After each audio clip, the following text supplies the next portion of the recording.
Our first speaker is Pavel Banerjee from the Niels Walter lab. Pavel's going to be talking to us about chromokinetic fingerprinting and enabling multi-omic digital counting of single disease biomarker molecules. So today I'm going to present my research talk. So now from previous talk from footprinting to we are coming to fingerprinting. So it's entitled as chromatokinetic fingerprinting enables multi-omic digital counting of single disease biomarker molecule. So first of all, I'm starting with a picture of cell, and you already know and you see how complex it is with this, all the organelles and all the proteins and all the nucleotides. So if somebody want to detect and know what is that particular thing, most of the ensemble based studies are not working well to detect that type of thing. So that's why, like in my research is based on detection of biomarkers or early biomarker for different diseases. So I am just starting with that thing, like why we need to detect biomarker in early stages. I am starting with just a statistical data. You see, this data is about cancer mortality versus early detection. You can clearly see here, if we can detect cancer early, we can almost cure everything, like every cancer. So that's the earlier possibility, and to detect cancer early or any disease early, we need biomarker. So the biomarker give us different type of things, like first is early detection. Then if we can early detect, we can do personalized medicine plan and then prognostic evaluation and the risk assessment. But the challenging thing in this particular field still is most of the assays of biomarker detection is still not that much effective in terms of time as well as cost, because most of the studies detecting one biomarker at a time. So this is very hard. This is not time effective, not cost effective. Most importantly, in the sample, like in my personal experience, I can say you, when we, because these are the clinical samples, we can get very few amount of samples, like maybe sometime 1 microliter or 2 microliter. So with that amount of sample, you have to establish your assay, validate your assay, get your results, and then wait for the reviewer also. So that's very hard. So that's why recently in this particular field, the multiplexing thing, how we can detect biomarkers in a multiplexed way. That's a fascinating recent area of that particular field. And if we can detect biomarker multiplexing way, it would be time effective as well as cost effective. And in some recent studies, also another thing unveiled, that not only that particular things like the simultaneous detection, the multiplex detection is also important, because recent studies shows that biomarkers talk between themselves. Like if we can detect like particular biomarker, say biomarker A is upregulated, we cannot say that this is the particular disease, because biomarker A can be upregulated for 100 of disease. So if we can have a panel like biomarker A, B, C, D, E, F, the up, down regulated, if we can have that total information, then only we can specifically tell that this is happening. So I am starting, so I am a single molecule chemist, single molecule physical chemist. So I am starting with the what is the single molecule thing. So this is a beautiful Michigan stadium you see, and a match is going between Michigan and Ohio State. Definitely we are winning. But if you see from the top of the thing, you cannot see what is what, and you are not observing the scorecard. You are not sure what is happening. But now going to single spectator, you see the Michigan spectator and Ohio spectator. So you clearly see. So this is the single molecule. We believe in that to inspect one molecule at a time, and we believe in that it gives an unveiled many mechanisms that cannot be covered by the other ensemble type of things. So like I say, in this study we developed a fingerprinting technique that we called kinetic fingerprinting.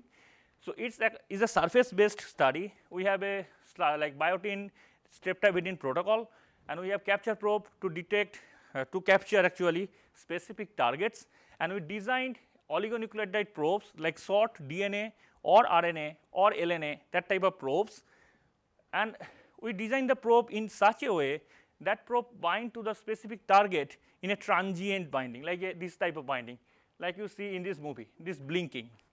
So you see that type of blinking. So this binding is transient. That's why we can generate that type of specific fingerprinting, which is completely distinct from the non-specific interaction. Because the non-specific interaction can also happen. That probe can also bind to the only capture probe, like only surface, that will also give some fingerprinting, but that fingerprinting completely separating from the specific interaction or specific binding.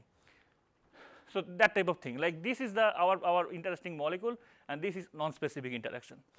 But why like this is like what are the advantages of this technique, because there are already some established techniques in this field like PCR, sequencing, these are well established techniques.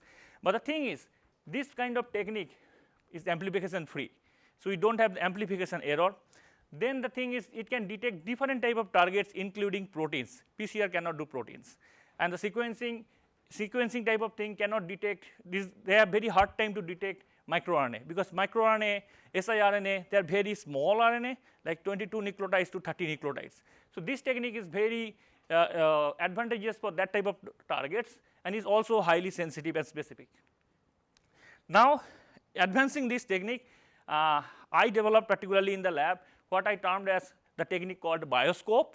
Is a biomarker single molecule chromatokinetic multiomics profiling and enumeration. So, in short, this is the workflow of the bioscope. Like we can have sample from different tissues or organs of patients or human, and this sample, one drop sample maybe, this sample contains different biomarkers like DNA, RNA, protein, different type of things. And then we employ our kinetic fingerprinting and chromatic fingerprinting assay. So, I already discussed about what is kinetic fingerprinting, and here I discuss chromatic fingerprinting is a in general is just using different color channel like Psi5, Psi3. I will give details in the next slide. And when we combine these two things, we can detect at least 6 type of targets in a single solution in a single field of view. And we can profile the relative abundance of these 6 targets. And now, what about like that kinetic fingerprinting? Can we control that fingerprinting? What are the things? So, this fingerprinting like we can modulate it easily with the external stimuli like temperature. If we go higher temperature, the fingerprinting will be faster. If we go longer probe length, the fingerprinting will be slower. So, this external stimuli we can easily generate the fingerprinting we want. So, that will give us the thing like to generate different diverse fingerprinting, which will help us in like distinguishing multiplexing targets. So, in the next slide, I am starting with first chromatic multiplexing. So, as I say, the chromatic multiplexing means like in general means using different color channel. Like this is a Psi3 color channel, this is a Psi5 color channel. But interestingly, using this only 2 color channel, we defined here 3 color channels. Like one is only Psi3, one is only Psi5, and we defined another color channel where we use same sequence of DNA or RNA, 50% have Psi3, 50% have Psi5. So, we know this can bind only alternatively, this cannot bind simultaneously, and we have that coordinate information. So, we can define 3 color channels. One is C1 like only Psi3, only Psi5, and we call it mixed channel. So, here 3 microRNAs are mixed together, and with using this chromatic multiplexing, we can separate all these microRNA in different color channels. Now, go to the kinetic multiplexing when we do not have the leverage of using different color channels. When we have only single color channel, like it is only a Psi5 channel, and we have all 3 microRNAs mixed there. But as I showed in my previous slide, we can design different fingerprinting. Here I am designing different fingerprinting just only using different probe concentration and different probe length. And you see, we can detect all 3 microRNAs in a multiplexed way using only kinetic multiplexing. Then we combine together the kinetic multiplexing and chromatic multiplexing, and we termed it as chromatokinetic multiplexing. And here we can detect, you see, when we combine that, we can detect 6 targets together here. So, they have potentially, it can extend it to 9 targets, but as you know, this is a fluorescence based assay. So, it is a limitation of how much fluorophore we can use. So, it would be hard now for using 9 fluorophore, but at this stage experimentally we can profile and we can detect 6 targets at a field of view.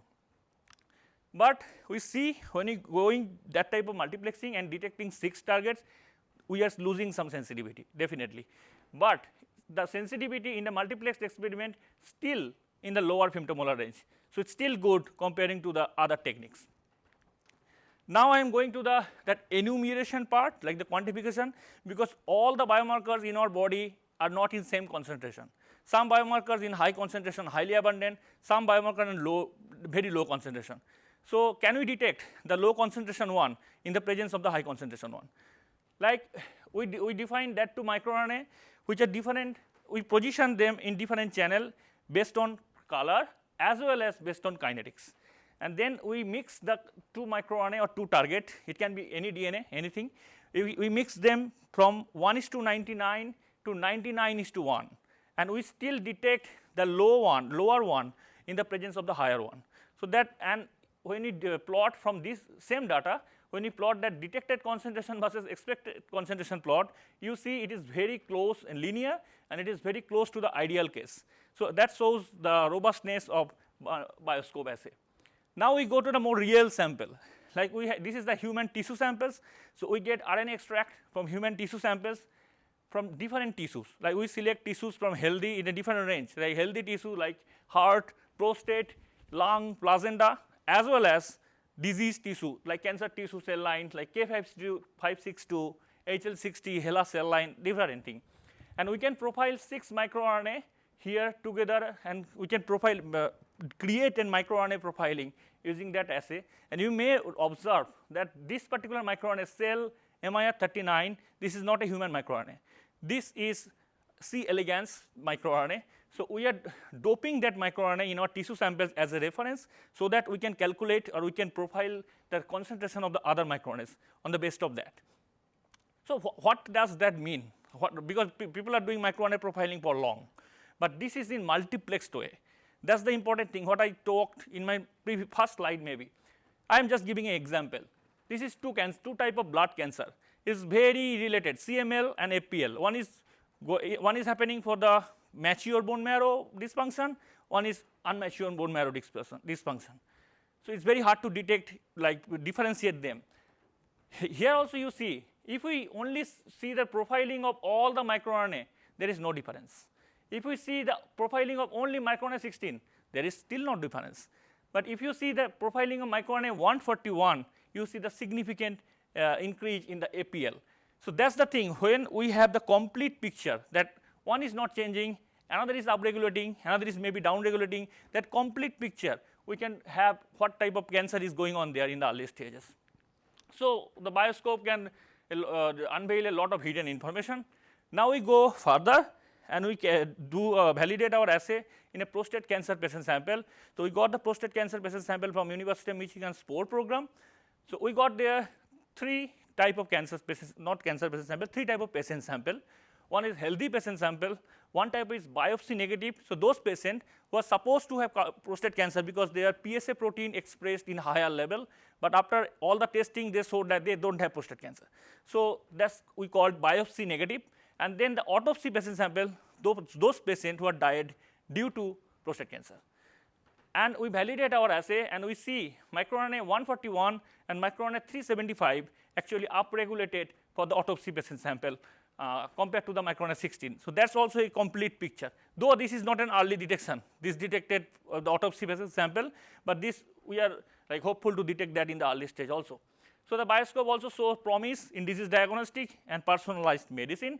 And now we go to the multi-omics part. What happened? Whatever I showed until this point about microRNA. So what happened if we want to detect DNA, we want to detect protein. So here I choose like 3 different type of samples. One is DNA, mutant DNA, another is microRNA, another is protein, IL-8. So this DNA exon 19 del, this is a common mutation of EGFR gene and is associated with non-small cell lung cancer. MicroRNA 16 associated with different diseases, and this IL-8 protein mainly associated with inflammatory disease of immune system.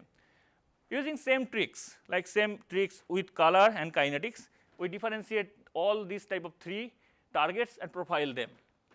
And we also go to validate our assay in real example, like in a blood serum, in a drop of serum. In a drop of serum, using the capture antibody and detecting like different strategies, like for microRNA we use oligonucleotide probe, for protein, one protein we use aptamer probe, for another protein we use detection antibody. we can detect all these 4 targets from a drop of serum.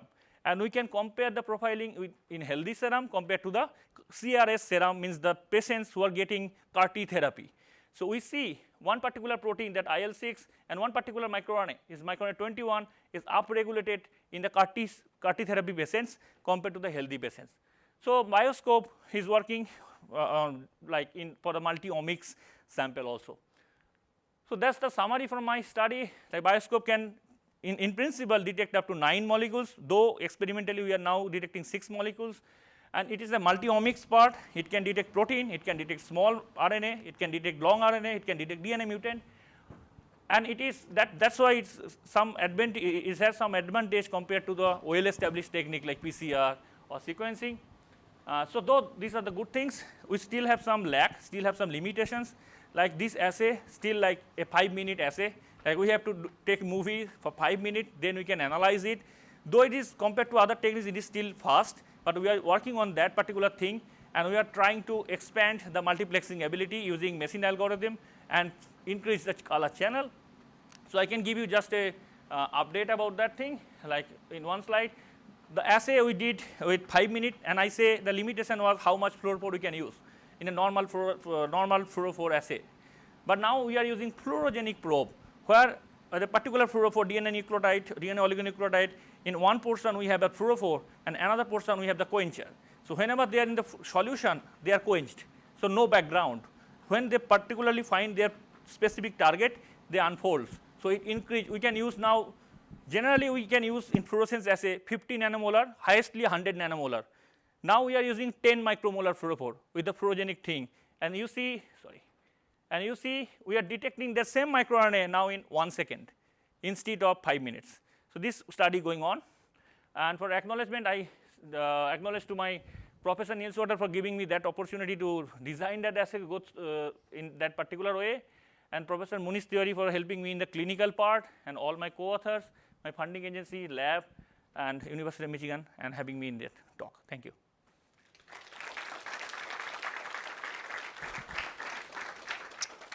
Okay, we have time for maybe one.